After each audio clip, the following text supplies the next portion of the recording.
Hello and welcome to Global Expansion Ideas 2010, Session 3. My name is Lucas Spies with Global Capiche. Today I will be talking to you about global marketing. So far in this course we've covered strategy and also cultural, the effects of culture on global business. And that was marketing. And next week we will be doing global finance with FDEI and also labor and HR. We're trying to squeeze together in one session. Then we do a logistics and production video, and then lastly we'll be wrapping it all up. So we're almost halfway through. Hard to believe it already. Today we'll be doing a little bit different of a format. I'm going to see how it goes. The video is going to be a hair shorter than normal. And in place we're going to do a little bit of a lab type deal, where we will be taking some of the theory, what we talk about in the slides, and apply it to real life circumstances.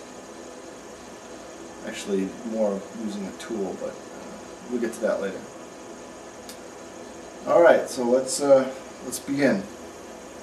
What are brands? We as people and consumers enjoy having brands. For us it's easy to pick things out.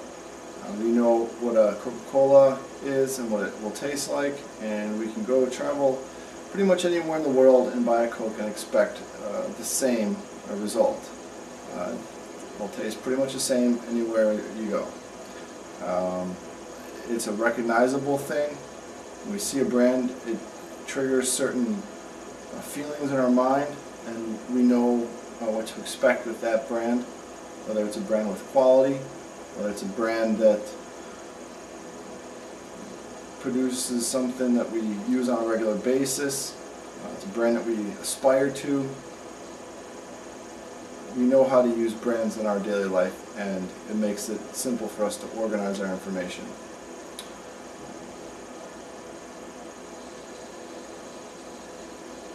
So, global brands can be seen in different lights, insofar as some people prefer to use global brands because maybe they assess a certain value of quality to it. Some people are reluctant to use global brands because of some kind of fear of corporate conglomerate type support, and they don't want to give into that. So the bottom line is that global brands do have an impact on everyday life, and as marketers and as business people, we need to know how to harness that. Market segmentation. Marketing deals with finding a target market that you're after and putting forth the steps and the effort to switch those people over to our product, or if it's a customer that we already have, to retain that customer. Market segmentation can be done in many ways. There's plenty of information online that you can find about this. Some areas that I have listed on the slides, and by the way, the slides are all posted online, globalcapiche.com. The different market segmentation tactics you could use: you could segment based on demographics, which would be cultural background, age, income level, things of that nature. We could also segment on based on psychographics, which is basically appeals to activities, groups of people that share some interests, people that attend certain clubs, things of that nature. We could segment based on location. If we're going after a certain area, sometimes that's easier. Those are all customer characteristics. There are purchase characteristics,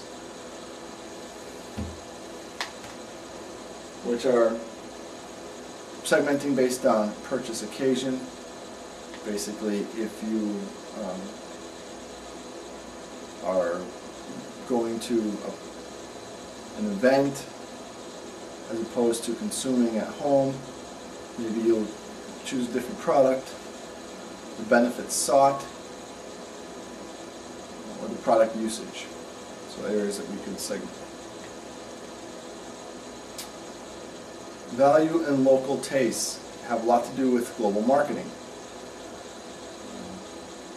If we are not incorporating the local preferences, then we seek to adequately address the market share of the target market, and we will be losing ground to competitors. So we need to value the local taste. That is a dancing empanada. You can see that. Basically in Argentina, that's one of the foods that's popular there. But that would highlight kind of what I'm talking about.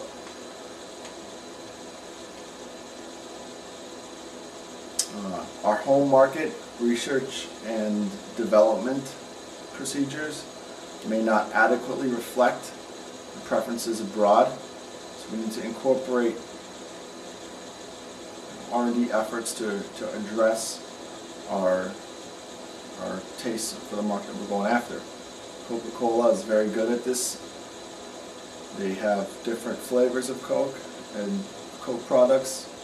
I mean, obviously the original Coke will be the same, but they have some drinks that are available in some markets that are not available in others, and some drinks that are more popular in other markets than they are in others. For example,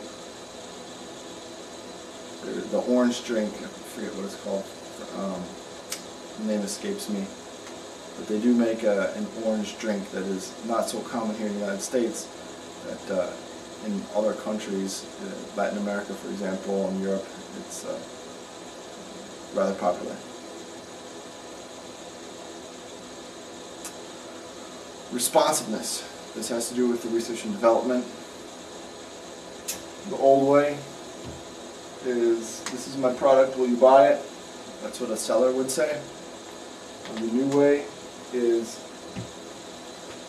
being able to listen to your customers and what they would be saying, the buyer, this is what I want, will you make it? So listening, focus groups, listening to your customers and being able to harness that information, especially in terms of your local markets, to produce what you will be selling. Local purchasing norms, and we will get into this next week again. But a brief intro would be financing. What kinds of credit and credit terms will you be offering, if any? In Brazil, I spent some time there. One, I guess I will say, method of purchasing, although it's probably not as common nowadays, is called fiado. And fiado is more or less that if you are a regular customer at some places, they'll let you skip out on a bill, and then you would just essentially be added to your tab, and the next time you make a payment on it, or however you arranged it. Some countries it's more common than others to have credit terms, local credit terms. You need to be aware of that. Or you'll be doing cash and carry. It's most common. Another thing I didn't mention on there, the United States has it's called layaway. Basically you would put down an amount of money on a product that you want to buy, and then as you make payments over time, you will eventually be able to pay it off, and then you would take that product home. And they would just set that product aside to store so no one else will buy it. The layaway. How fast will you get your money? That's the bottom line. Do you need to convert your income to your home currency? That is important because if you're doing business abroad, the exchange rates will impact how much money you make. So you need to keep that in mind when you're doing business abroad. And again, we'll get into that next week.